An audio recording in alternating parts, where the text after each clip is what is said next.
Let's be real here. We're not doing an intro. It's Monday, March 11th. You know what this is. If you're watching it, you can tell by the title because you're not blind, you're not dumb, you're smart. You're a talented individual and you know basketball.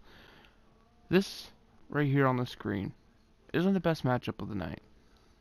But to me, it's the most intriguing for so many reasons. You got Jarrett Allen versus Andre Drummond. Battle of a really good, possibly great Grizzlies veteran center versus one of the best up-and-coming young ones in the game.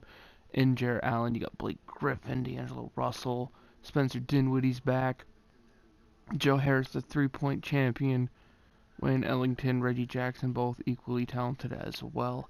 Should be a very good game. Now, what makes this the most interesting matchup of the night for me, although it's not the first game of the night, it's on at 7:30 p.m. Eastern, is the fact that the Eastern Conference playoff seedings. With a win here, the Pistons would be only half a game back of the Nets. To me, the Nets need to win this one to create at least some separation heading into the final uh, 20 or so, or final 10 or so games. So this one game becomes extremely important, especially for the Pistons. If you want to possibly pass the Nets, you need to win this game. You don't have to, but you really, really need to. I'll get into that game in a second. We have the Raptors at the Cavs. Toronto favored by 9 here. NBA TV, 7 p.m. Eastern, 4 p.m. Pacific time. I'm picking the Raptors here, even if anybody sits due to rest. I just don't see the Cavaliers having enough talent to take on one of the top teams in the East. No offense to the Cavaliers, but you're still a couple pieces away from being a competitor. And you got the Kings at the Wizards. Wizards by 2. Bradley Beal can single-handedly carry a team. He has done this already many times this season. Nothing to suggest that he won't as well. And I think this year Dwight Howard becomes one of the worst additions to a team I've ever seen in my life. I don't think he's played a single game this year. And even when he does, from what we've seen him play last time, he's not that great anymore. I'm going to pick the Kings here in the, I guess, upset according to the spread since it's only a 2-point spread. I'd pick them to win anyway, even if they were favorites. I like the Kings here. I like the matchup of Hield versus Beal. Now, I do get why the Washington Wizards are favorited, especially at home. They play a lot better at home. They play a lot more solid at home. I just have a lot more trust in the Kings.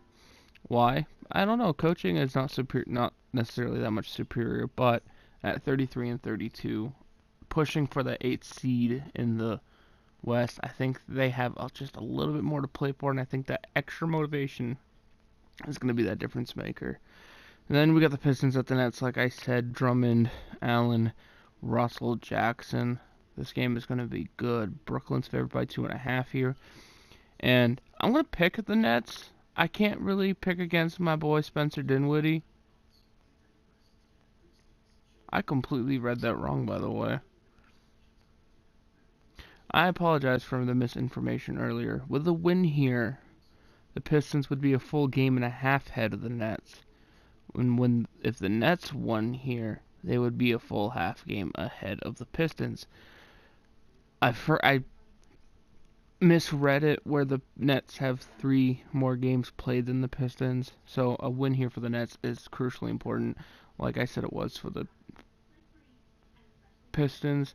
It's still important for the Pistons. If you can gain that ground, push the Nets away a little bit, make them a game and a half behind. When all you have to do, realistically, when you have 3 less games played, is win one of those 3 games and you're automatically ahead. It's an incredible opportunity. Brooklyn's favored by 2.5. I think they win. I think they take over Detroit in the standings, at least for a little bit.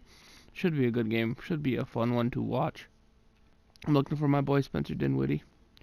Then 8 p.m. Eastern, NBA TV, 5 p.m. Pacific.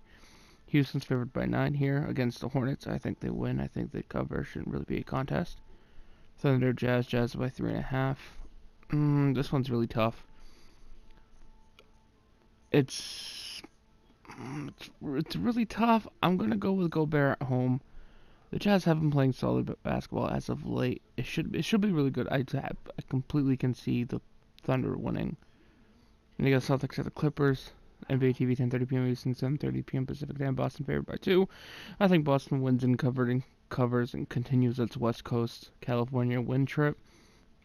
Should be a good game though. I'm looking for Gallinari to really show up in this one if he can shoot consistently, play solid defense against the wings of the Celtics. It'll make things tough. And I know as a Celtics fan, if the Celtics do struggle at the beginning, it could push them to make further mistakes in the end. So that could be a huge part of a Clippers upset. Anyway, guys, thank you for watching. Don't forget to leave a like, comment, subscribe if you are new. I'll see you on the next one. Peace.